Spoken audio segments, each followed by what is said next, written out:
Welcome to the Travelman Podcast. I'm your host, Ben, and if you're new to the podcast, Happy New Year! On today's episode, the first for 2021, I'll be chatting about my favorite travel audiobooks that I listened to last year, and there was about 10 in total. I'll also be talking about another 3 that I really enjoyed. I'll also talk to you briefly about what's going on in my life, kind of like a mini I'm Inspired Now. So enjoy the podcast.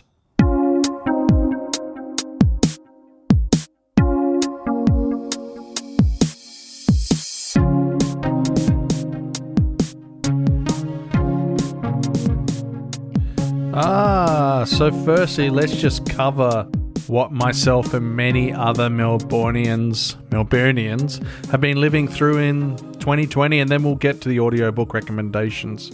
So, Happy New Year, listener. I hope you had a great Christmas and holiday, and hopefully 2020 will be a much better year for you all, or for you.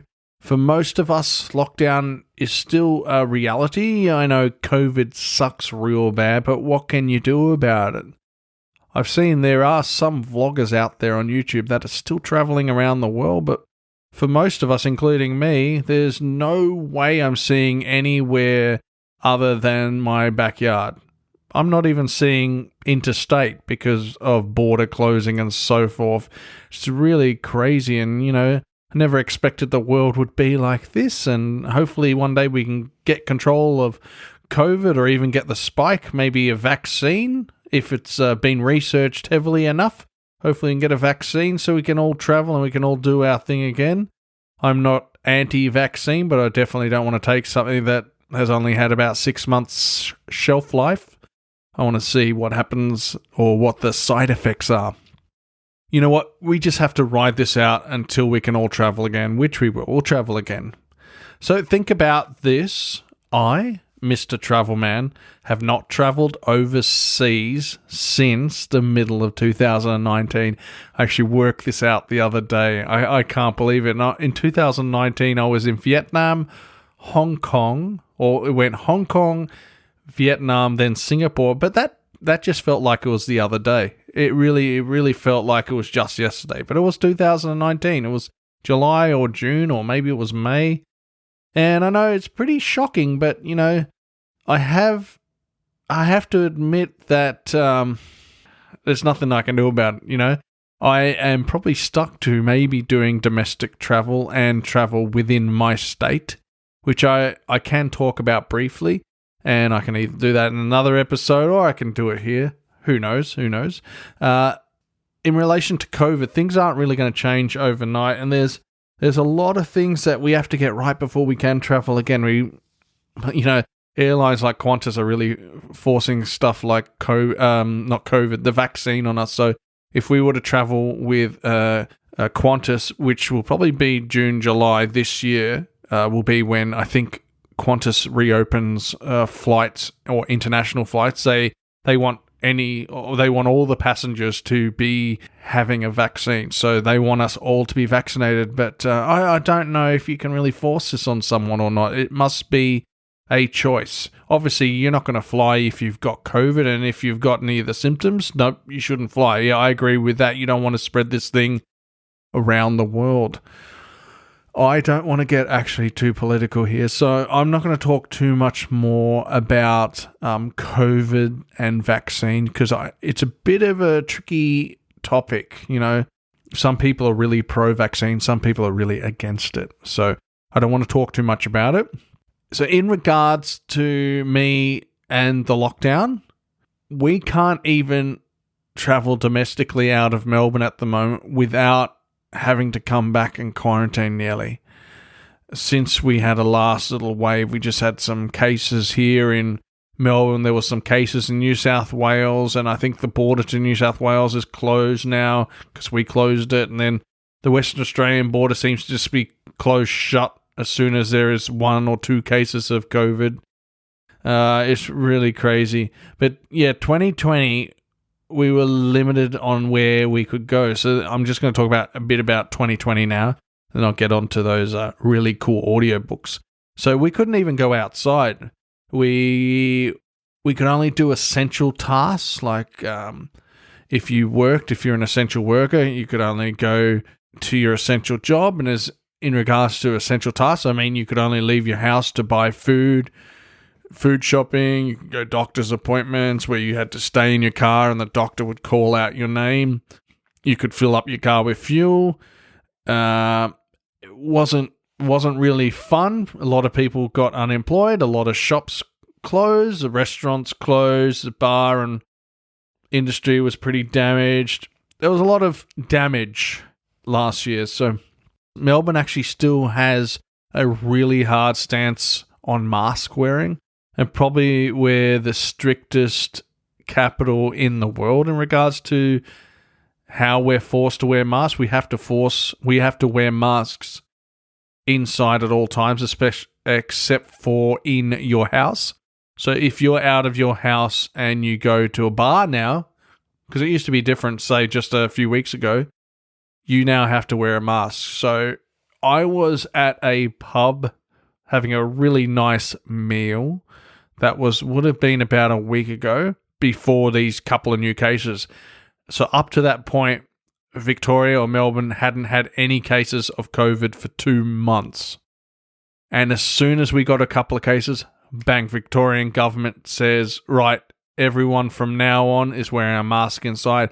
And before that, so at that restaurant, you could enter the restaurant without a mask. You could sit down. There'd be no problems. You just put in your little COVID, what do you call it, the COVID app thing or the barcode thing that you've got to scan to let the restaurant know all your details. So obviously you just do that. You still do that. So that's part of normal life now, it feels.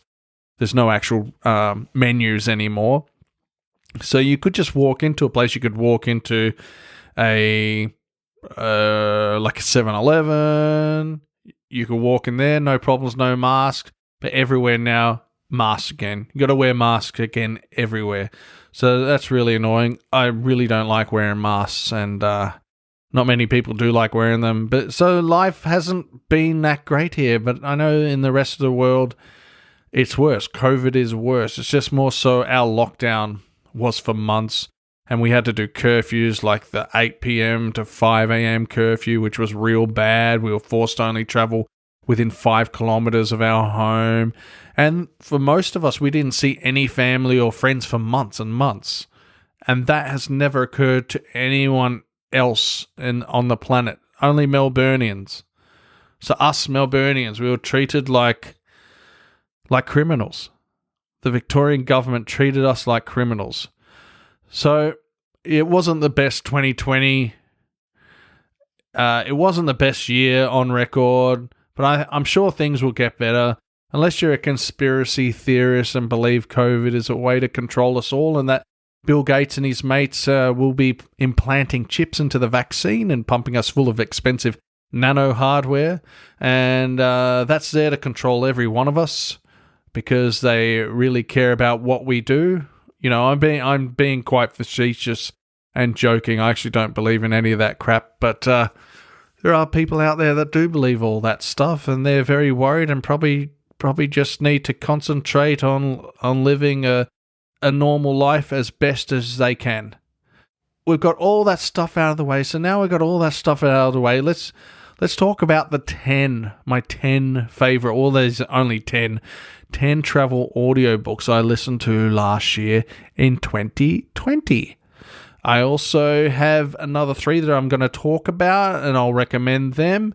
But let's just start at the top at all my 10 out of 10s, and then I can talk to you about those couple of books that aren't travel related. So my first book, this isn't in any particular order. My first book is Step by Step by Simon Reeve, and Simon Reeve, he's a guy that I really enjoy watching on TV. He's like a travel reporter type fellow. And I like that he seems mostly unscripted on TV. It feels pretty much the same in this audiobook. This is apparently his memoir on his travels. You see how much he's been through, and you realize at the end of the book that Simon is just a very down-to-earth type of guy. And he wasn't given everything on a plate and really worked hard to get to where he got. he also admits to not being the best student at school, and this book is based around his travels and particularly this show called The Equator. I think it's called The Equator, which I haven't seen. And he discovers so many interesting places that I've never been to and really want to go to. And he even nearly dies in Africa of malaria. So this whole audiobook was fantastic. It was a great read. It went really quick for my liking. I wish it was longer. But yeah, I give it about a 10 out of 10. So if you're looking for a really great travel book, Step by Step by Simon Reeve, and it's also narrated by Simon Reeve. Now, the next book I'm going to talk about is The Call of the Weird, and that's a Louis Theroux book. I think it's also narrated by Louis. So this is probably Louis in his element. It's Louis meeting the strangest people in America. Louis is a strange guy, but the people he meets are probably even stranger, and it's really, really compelling. He doesn't care what he says to people, the questions that he asks, what they say back to him, and it's just so cool how he meets people along his travels in America and the stories that, they come up with, that he extracts out of them. It's so weird, and these people are wild as well. And you wouldn't believe that they are living in America. They're just intense, crazy, interesting people. But it's a very, very good audiobook, and Louis is an amazing storyteller and an even better interviewer. And I give it another 10 out of 10. The third book I want to talk about is Walking the Americas, and that's a Leveson Wood book, and it isn't narrated by Leveson. This is actually the first Leveson Wood book I've ever listened to. And Leveson is a very interesting man who takes a lot of chances. And I think at most times his chances are probably well calculated, but in this book he travels through some of the most dangerous places with his friend that he met in Mexico. And he basically, him and his mate, they go on this 1,800-mile trek along the Americas, starting in Mexico, going all the way down to Colombia. They travel through 8 countries, and he even attempts the Darien Gap, whatever it's called, and it really captures the imagination through his words. You really get an understanding of where he is in the situation. You can really picture it in your head, which I really love with storytelling. I really like a writer that can really make me feel like I've disappeared into the story. Leveson meets some really cool people along the way, and he really pushes himself to extremes, and I love the book. So I give that another 10 out of 10. Here's another Leveson Wood book. It's called Walking the Nile, and this is a fantastic book. The second of the books that I've read by Leveson, or that I've audio listened to, or that I've listened to.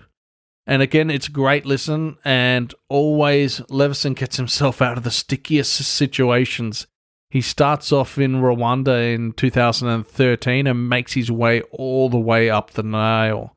And he follows that river for 9 months and travels over 4,000 miles by foot, traveling through 6 nations, which are Rwanda, Tanzania, Uganda, South Sudan, the Republic of Sudan, and Egypt, where he finishes at the Mediterranean coast. And midway through that book, the most tragic thing happens to one of his fellow hikers. And this does put a real sad emphasis on the whole story, but it's an enjoyable listen and very, very, very interesting all the rest of the time. And it's really well written. Leveson Wood is a fantastic writer, and you really feel like you're on the expedition with Leveson. That's what I love about reading and listening to his books. So I enjoyed that thoroughly, and I gave that a 10 out of 10. Another book is by a fellow named Rory McLean, and he's a very, very well-known travel writer, and his book's called Pravda Haha. Rory's also a bit of a risk-taker, kind of like Louis and Leveson, and you can even say that Simon Reeve's a little bit of a risk-taker as well. I think you have to be a risk taker if you're a traveler. So what Rory does is that he travels from Berlin to Moscow, and it's a trip that he had done in reverse about 30 years ago. So he meets some very interesting people along the way. And at points in this book, you think he's going to get himself in a bit of trouble, but you realize he's got it all under control.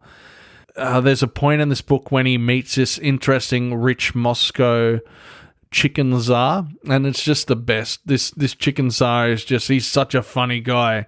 But he wanted Rory to actually base the whole book, Pravda Haha, all on him.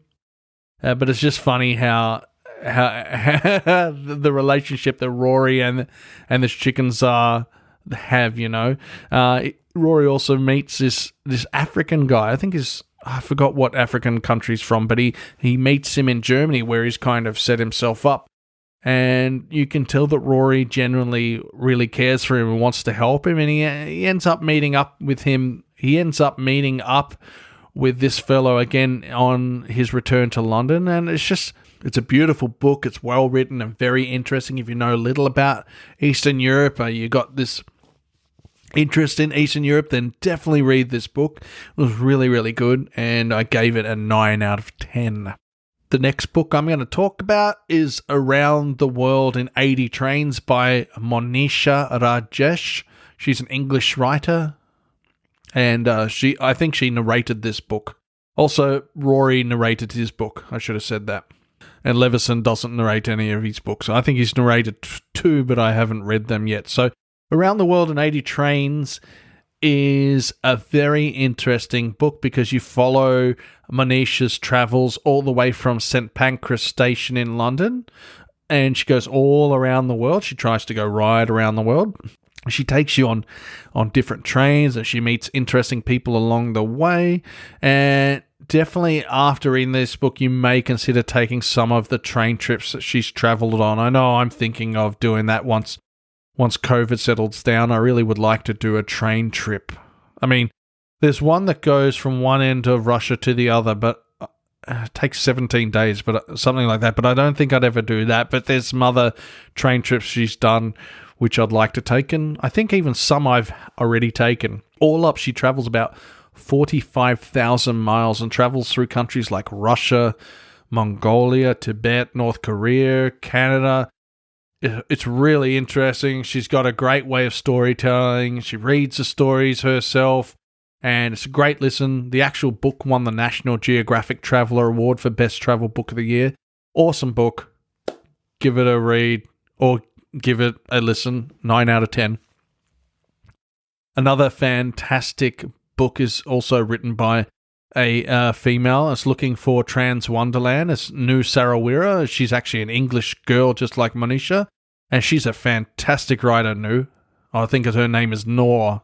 That's how you pronounce it, Noor Sarawira.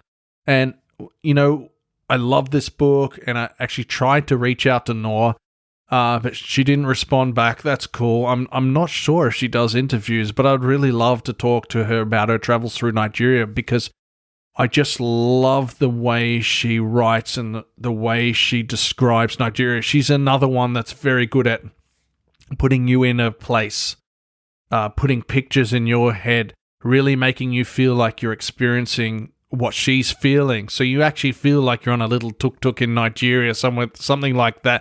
But yeah, it's really cool that she goes back to Nigeria after the heartache that was Nigeria when she left. So it's a really great listen. She talks about growing up in London but still having a huge connection to Nigeria, having to go back and forth as a child. Her father is Ken Sarawira, who was a very influential writer, and he was also an environmental activist. He was a television producer, and he was just a very well-respected guy. But he was killed, which prompted her not to return for years. And when she does return, she realizes how much Nigeria has changed and how much other parts of it hasn't. So it really makes you want to consider traveling to Nigeria to check it out. Sounds like a very interesting place. Great book. So I gave that a 9 out of 10. Another great book is by a South African guy who is called Trevor Noah. You probably know Trevor Noah. He's from one of those late shows or something in America, but he's a South African guy, and the book is called Born a Crime. I guess it's a bit like a memoir as well. And Trevor's definitely an amazing storyteller. Born a Crime is a great story about Trevor's life, and he talks about life in apartheid and his freedom, and I find it extraordinary how he was able to recount so many childhood memories and dialogue he had with people. He talks about the violence which happened to him and his family, issues with having a white dad and a black mother, and it's funny at times and sad at other times.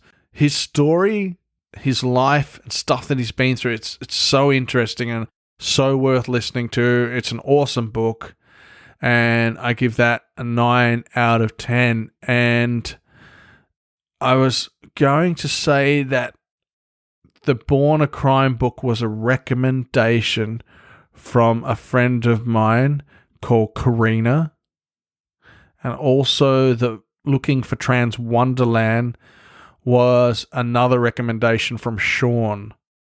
They both know who they are. That's all I'm going to say. Another book that I read or that I listened to was Into the Wild by John Cracker.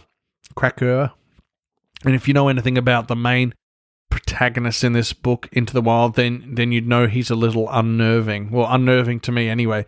But it's fantastically written. Christopher McCandless is the guy that wants to see the world or see America, and he won't let anyone come in his way. He renounces all his earthly possessions, and he chooses to hitchhike across America. He meets some very, very interesting people that he befriends on his travels, and he harbors these amazing friendships that just has the ability just to drop people as soon as he just needs to keep moving on his adventure. So he just drops someone. I didn't get the mentality of Christopher McCandless, and I felt sorry for the guy, but I didn't like him. I do like his determination, though, to get to Alaska and live off the land with limited supplies, and he really had limited knowledge. I found that quite harrowing, although he's unprepared for the worst. It was a fantastic book, 9 out of 10. And the last book of my 10 travel books is Into Thin Air by John Cracker, and this is an amazing book with heaps of twists and turns, and it's probably even better than the film, I reckon, which was still pretty good. But I loved hearing about his climb up Everest and his explanation how it felt to climb the tallest mountain in the world and how much of it was a struggle. What a harrowing story to tell. He was writing notes the whole time. When he was going up and coming down Everest, you can just imagine him writing all the notes and just capturing what he does. He captures the essence of climbing Everest and going back down Everest without you needing to watch a film. It was really, really good. There's some great characters, some great conversations. All this is real, so it's all based on a true story. And he really captures his climb up to the summit of Everest perfectly. I didn't realize that the descent of Everest is harder than the ascent. He climbed Everest because he was writing a piece for this magazine called Outside Magazine. But yeah, what an amazing thing to do, climb Everest just for an article in a magazine. Interesting, but fantastic book. I gave that about a 9 out of 10 as well. And here's some other books that I read, but they're not really travel related. Well, not at all. One was Unexplained by Richard McLean Smith, and he actually has a podcast of the same name, Unexplained, which I listen to, which I really like. And he writes about 10 of the world's most real-life mysteries that are still yet to be explained. He'll talk about UFOs, reincarnation, demonic possession. And I had a real great time listening to this book because I enjoy the weird and the absurd and the downright strange. It was really, really good. So if you're into like strange, weird, scary, spooky audiobooks, well, you're really going to like Unexplained. I gave that a 10 out of 10. Another book I read was Pet Sematary by Stephen King. You really got to love Stephen King books. So I listened to this book also last year, just like all the rest. All the rest I listened to last year. And I have to say it was fantastic. I didn't want the story to end, and that's usually the case when any story is really good. You never want it to finish. You just want to keep listening and listening and listening. And I had an awesome time listening to it. It was a gruesome story about animals and people that come back to life and really crazy. And they're buried in this thing called the Pet Cemetery. And Stephen just has a way to make your hair stand on end and make you listen nonstop. Stephen King must have to be one of my favorite authors to date. And I really, really love horror fiction. For anyone out there that doesn't know, I really love horror fiction. And this is one of Stephen's best books, and I gave that 10 out of 10. And the last book I want to talk to you guys, about is Green Lights by Matthew McConaughey. Oh my God. This is one of the best, if not the best, audiobooks I've listened to. So this is also the most recent audiobook I've listened to, and I listened to this with my wife Mandy when we were on our trip around Lakes Entrance in my state of Victoria.